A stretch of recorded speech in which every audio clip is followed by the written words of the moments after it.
Coming up on today's episode of The Prodigal Life. Here I am trying to distill this idea to a reality, and I was torn. And I told her, I said, one of two things are happening. We're getting married, or I'm going to become a priest.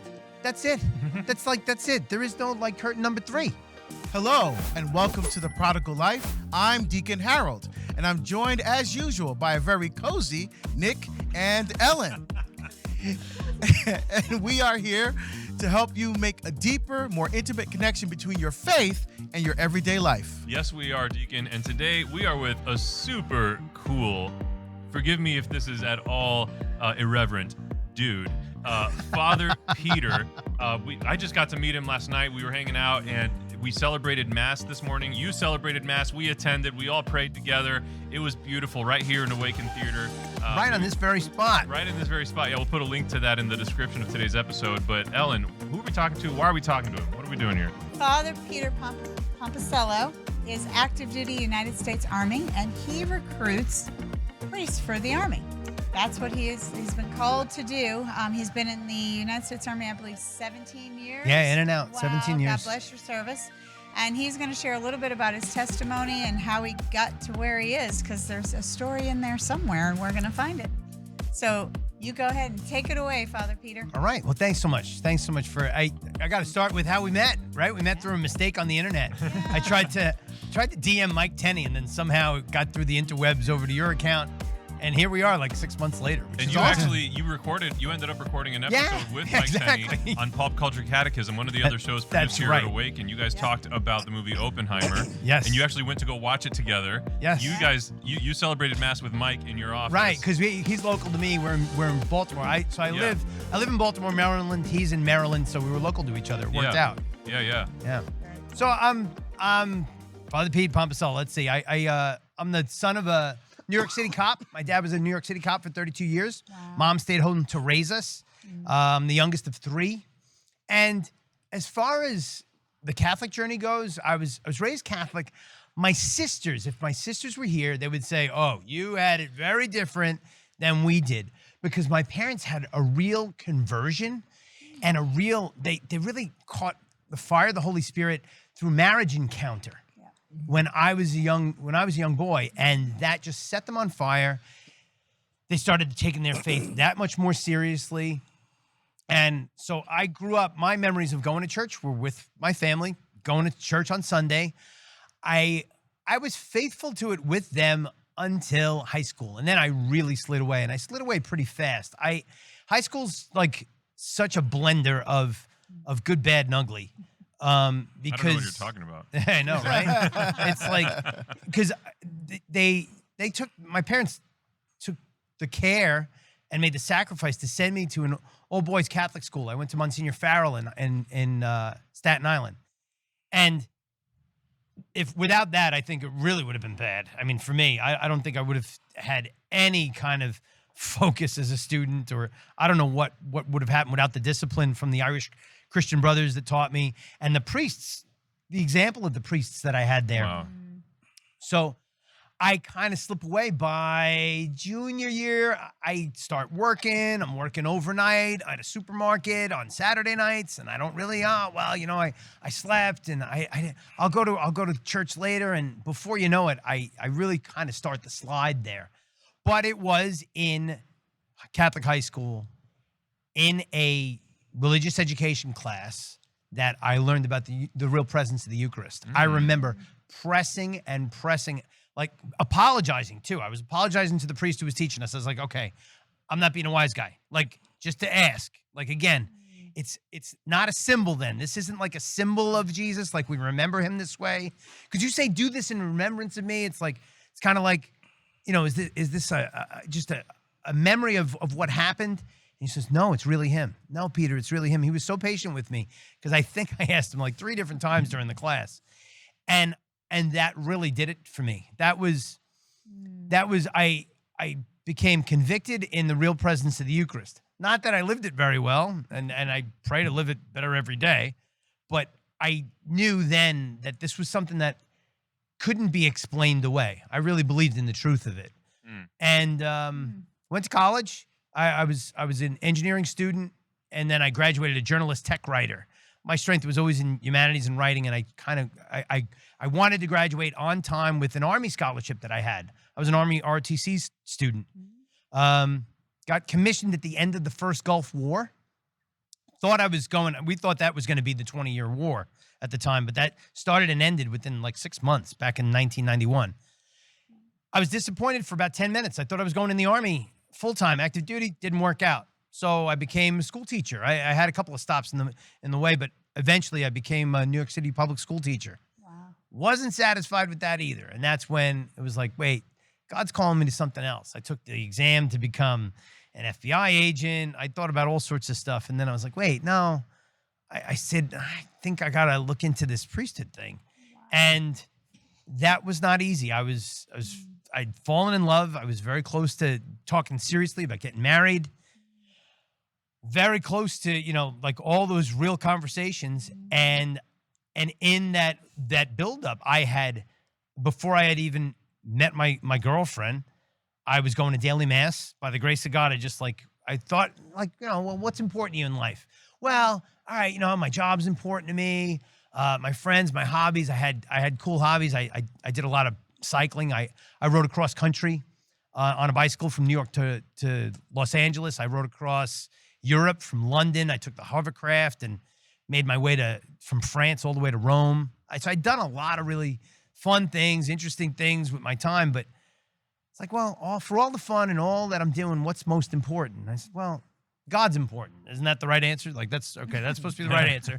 God's important. So if God's so important, you're going to church on Sunday now, because I'd come back to finding, all right, what am I doing? Let me get back to church on Sunday. It's like, well, why not go every day? I'm not going to go to, little old ladies go to mass every day. I'm not going to mass every day. I was about 26, 27 at the time.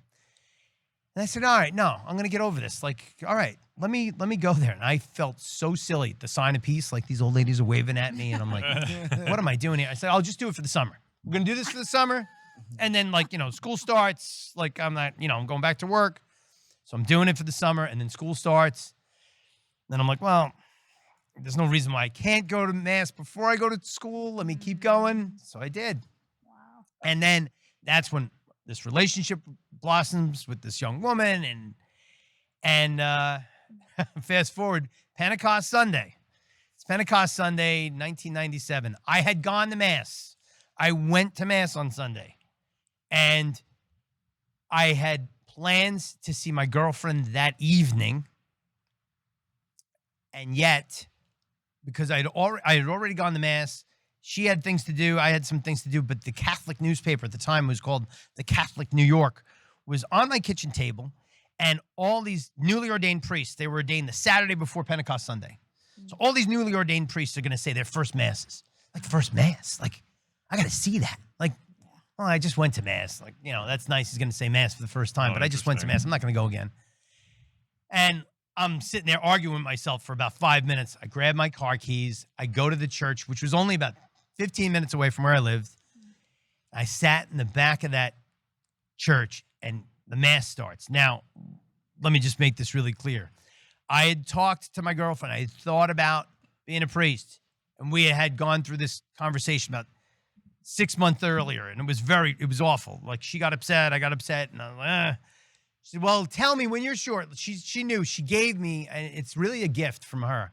I thank her for her patience with me every day with my vocation as a priest, because she could have cut and run. She could have said, listen, you're trying to figure out whether you want to be a priest or not? Yeah, go figure it out. I know I want to get married and have kids. And she could have just left. But she realized, and she knew I loved her. And she's like, I know you love me, and I know you're not playing games here, but... And she came to an understanding, as it was so mysterious. And this is a good one for your viewers who might be struggling with vocation. It's not about what you want. It's about what God wants. And it wasn't I was attracted to both. Who wouldn't be attracted to both? What young devout Catholic man wouldn't be attracted to the idea of being a priest or the idea of being a husband? But when it comes from being an idea to a reality, what does God want you to do? Yeah. So here I am trying to distill this idea to a reality, and I was torn. And I told her, I said, one of two things are happening. We're getting married, or I'm going to become a priest. That's it. That's it. There is no like curtain number 3. Like, this is what we're going to do. And she believed me. Thank you. She believed me, and she said, when you know for sure, you got to tell me. There.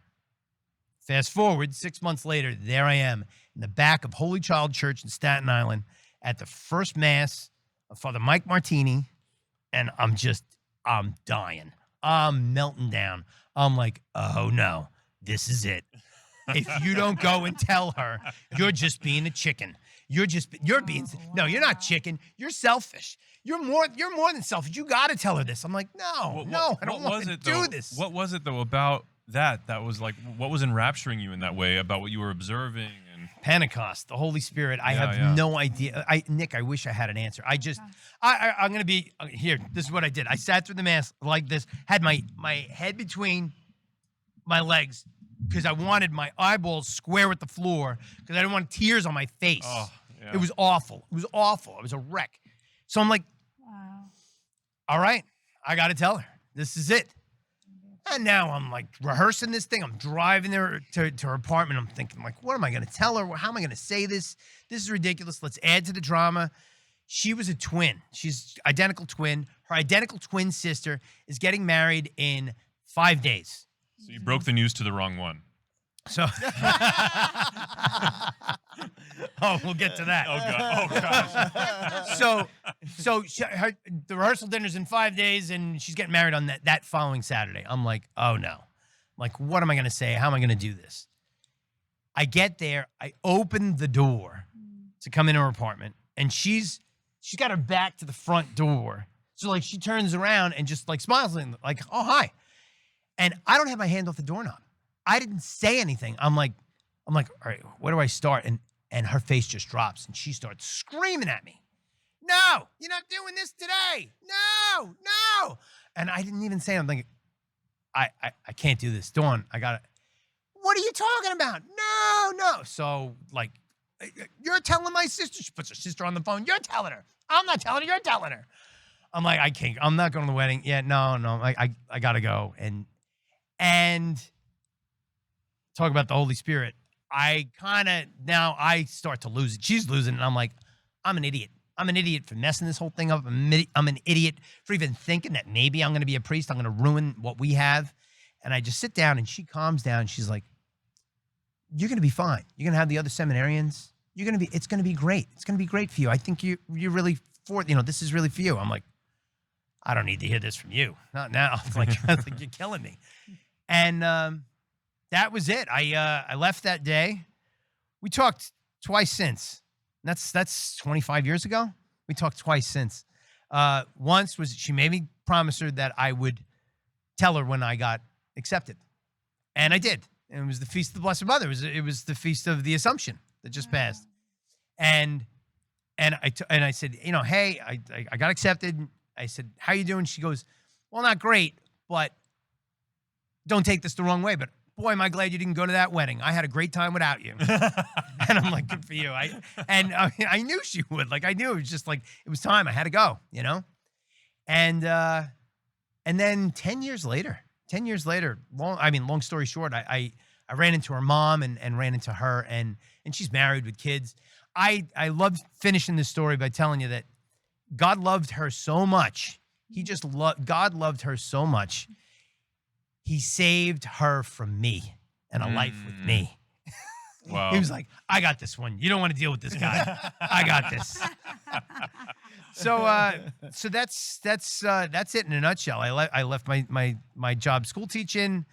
I joined the seminary, and So how'd you look get back into the Army then? very good. All right. Okay. So the Army piece, I was still in uniform when I went into the seminary, when I went into minor seminary.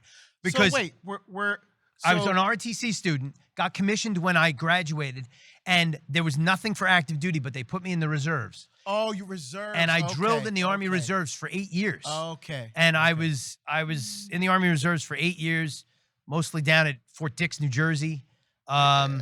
Edison. Yeah. Oh, Jersey. yeah. There we go. I know Fort Dix. There we go. Yeah. There we go. East Coast. So, but it was in the context of all that, and even an Army chaplain. And I spoke to a couple of Army chaplains about all of this. And that was my first instinct, too, was, well, if I'm going to be a priest, I should be an Army chaplain. I'm in the Army. Like, let me do this. And this makes a lot of people, like, cringe when I tell this part of the story at the Archdiocese of the Military. But I'm going to say it. My first phone call when I'd broken up with Dawn on a Sunday, on Pentecost Sunday. On Monday, I tell my parents, my parents are on the phone, and I'm like, hello? And it's like, talk to your mother. Like, they were shocked. Like, they were like, what? What? Hold on a minute. I need a minute. But they're so supportive, and God bless them. But my first instinct was, all right, I'm going to call the Archdiocese of the Military. I want to be a priest. I want to be in the Army. Let me call the Archdiocese of the Military. Here's the cringe part. I get the phone call. Somebody answers the phone. Somebody answers the phone. I said, hi, I'm thinking about being a priest, and I'm in the Army, but I'm thinking, so you're a chaplain? I said, no, I'm not. I'm in the Army. Oh, and are you a seminarian? No. Oh, honey, you need to be in a seminary. No, you're years away from that. I'm like, okay, I'm sorry, bye. And I hung up. This is where they're like, who the heck did you talk to? That's ridiculous, because I could have been a co-sponsored seminarian. I could have gone right from seminary to the Army, but I didn't.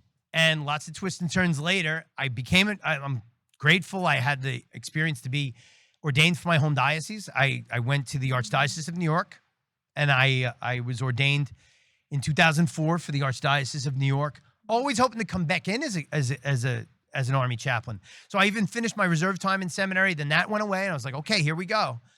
I got ordained, and it was the best thing that I kind of gave up the uniform for a while. I really needed to be formed as a priest and less as a soldier. And my first bishop, God rest him, Cardinal O'Connor, I think I would have become an Army chaplain. He died before I was ordained. God rest Cardinal Egan, who ordained me, made me a pastor in the Bronx. Great experience. I wouldn't trade it for anything, but he was not going to let me go to the Army. He retired. And God bless my current Archbishop, Cardinal Dolan, who allows me to sit here in this uniform having a chat with you guys today to represent the Army until I'm too old, too sick, or too dead. Hopefully, I get to do this for as long as I can. How long have you been a priest now? 19 years. Wow, you do not look old enough to have been a priest for 19 years. He's only 2 years older. He's 2 years younger than me. What? Yeah, he's born in 69. I'm trying to keep up with 18-year-olds running around. It's like it's ridiculous. I love it. And so now you are helping other young men do what you're doing. That's what I do. So we're going to get into that in the next episode. Yes, Awesome. we are. Ellen, do you want to segue us here? Yeah. So stay tuned. In the second episode, which will air next week, you'll be able to hear all about Father Peter's job in the Army and how how he's trying to bring priests into the United States Army, which I think is going to be awesome. Thank you for joining us today. Thank you. Thanks so much for having me. Yeah, we're having you. And if you are a viewer and you love this episode, please support us, and Deacon Harold is going to tell you how. Just go to theprodigallife.com, and there you'll see different levels of giving and patronage, and we've tied those giving levels to the hierarchy of angels, so you can truly become an angel investor in the prodigal life. Amen. God bless you all. Thank you for joining us. Thank you for watching today's episode. Please like and subscribe, or even leave a comment. We thank all of our sponsors, anonymous or otherwise, for supporting this show. We currently get over 2.2 million impressions per month across all our shows. If you want to get your brand or company out to more people, consider becoming a sponsor. Contact info@awakencatholic.org to get more information on how you can promote yourself while supporting us.